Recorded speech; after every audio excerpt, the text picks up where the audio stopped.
So Jeff Beck at Ronnie Scott's not something that many people thought they'd ever see. Oh no, what's that?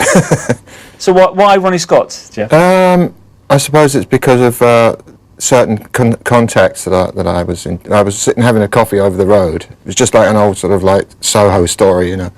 And Leo Green, the fantastic sax player, he came over and said, "What are you doing?" I said, "Not much," you know. And he says, "Well, what about a couple of nights at Ronnie's?" And I went, "Yeah, thanks." I ran away. And I suddenly thought, well, that's not a bad idea, you know, if it was arranged properly, you know. And he rang and rang, and persistence paid off, you know. And I suddenly thought that if we can't pull it off there, we're not going to pull it off anywhere else, really, you know. If we can't stand close scrutiny, and we didn't. Well, some people think we did, but you know, so we gave in, and Sally Green was kind enough to give us a whole 5-night run, you know, which, you know, that's it really. You've got to say yeah, haven't you, really? Did you feel any pressure about playing what was known as a jazz venue? Yeah, I just constantly felt Ronnie looking over going, for Christ's sake, get rid of this geezer, you know, because he was so acid-tongued about even great players, you know, I mean really, really good players, and sat there many a sort of night, you know, winter night, you know, listening to the same half-dozen jokes that he used to tell, and really a jazz aficionado, you know, real expert on jazz. I thought there's no way that I should be in this building. But things change, you know, and I was really proud of my band. I thought if I fail, they'll cover for me. And Tal and Vinny and Jason are just world class, you know. Did you come to Ronnie Scott's yourself as a spectator then often? Yeah, I mean, there was upstairs at Ronnie's, where we're sitting now, was a very devious den, you know. Reggae was played and various sort of smoking materials were on hand. But it was great, a real Soho atmosphere about it, you know. News travels, you know, like where's James Brown playing, and have you heard this box set of James Brown, whatever, you know, because he was really big, and Bob Marley and all that, so that's why I pick up all my black influences from up here. But downstairs was a different matter, a lot of screaming sax solos and stuff. I saw Elvin Jones, fabulous, and I was proud to have Jan Hammer sitting next to me because we were doing a project together, and he just strolled up to the stage and played the best jazz solo I've ever heard, you know. I was really chuffed. And Elvin said that is and always will be the great Jan Hammer. And I thought, great, he's my keyboard player. You mentioned that it's a small venue and you're very close to the people. I mean, you're too close. You know. I mean, you have played some very big venues, but playing 5 nights at Ronnie Scott's, yeah, completely different feel. Yeah, it was.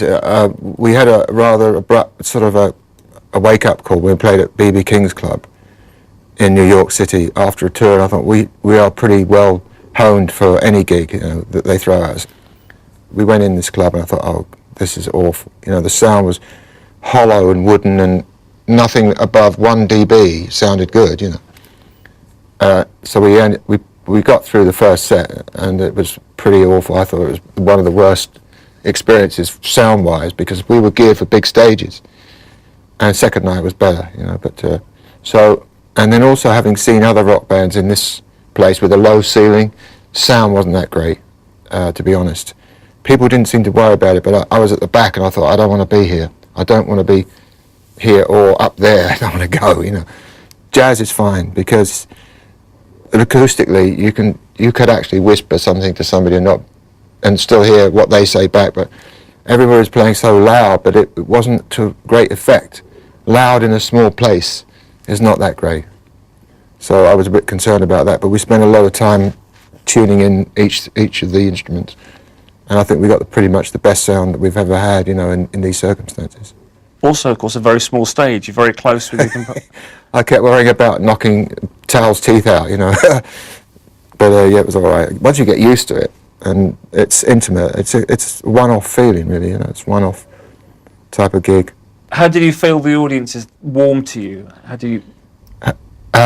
You don't notice a lot for the first half dozen numbers. You just want to get through without making a prat of yourself, you know. After the first number, I noticed that there was a lot of, you know, positive clapping and stuff. I thought, right, that's it. And then gradually I got into it, but there's no way it isn't nerve-wracking, you know. When you play big stages, there's that comfort space, you know, between you and the audience. You can always pretend that you don't know they're there. You know what I mean? That there's a sort of, you can always make out there's a technical problem, and but when they can see your shoelaces and you and all the nasty bits, you've got to get on with it. And gradually, when I felt the success looming, I thought, we get to do this. It's got great reviews, and every paper was fabulous reviews, and that really jollied us up. You know, we all felt. And I mean, people say it doesn't matter what's written, but it did. We took great note of what was written, and there was, for once, quite creative and intelligent write-ups.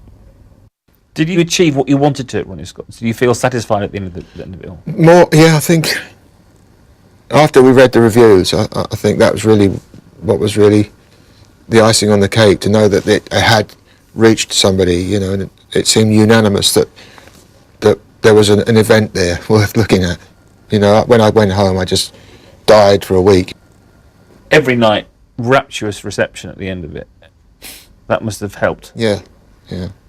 It sure did. I mean, I saw, you know, complete cross-section of ethnic, you know, there was an Asian couple over there, and an Italian and a French, you know, and some people from Maidstone, very nice chaps. From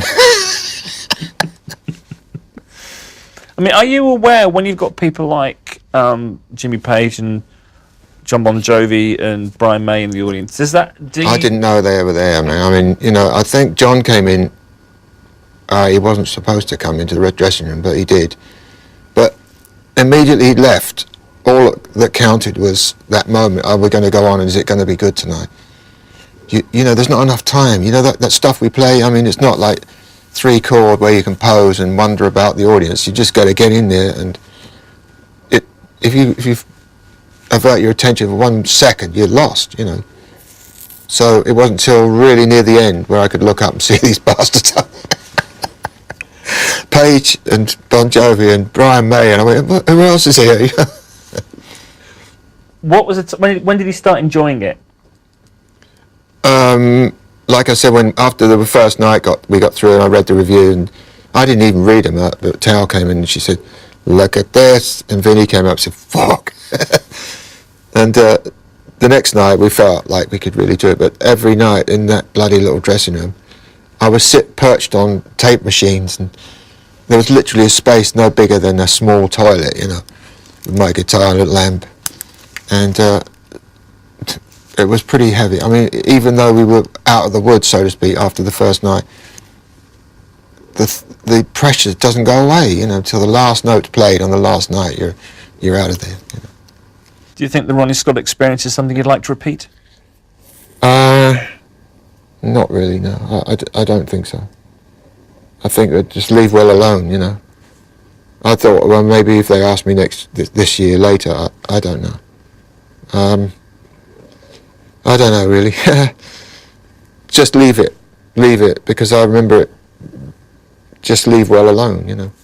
Do you have a high point throughout the 5 nights that you just remember Just looking up at the end and seeing Jimmy there, and that was pretty emotional, you know, with all those people. It was a glut moment, yeah. Nice to see you, chaps. At least they were smiling, anyway.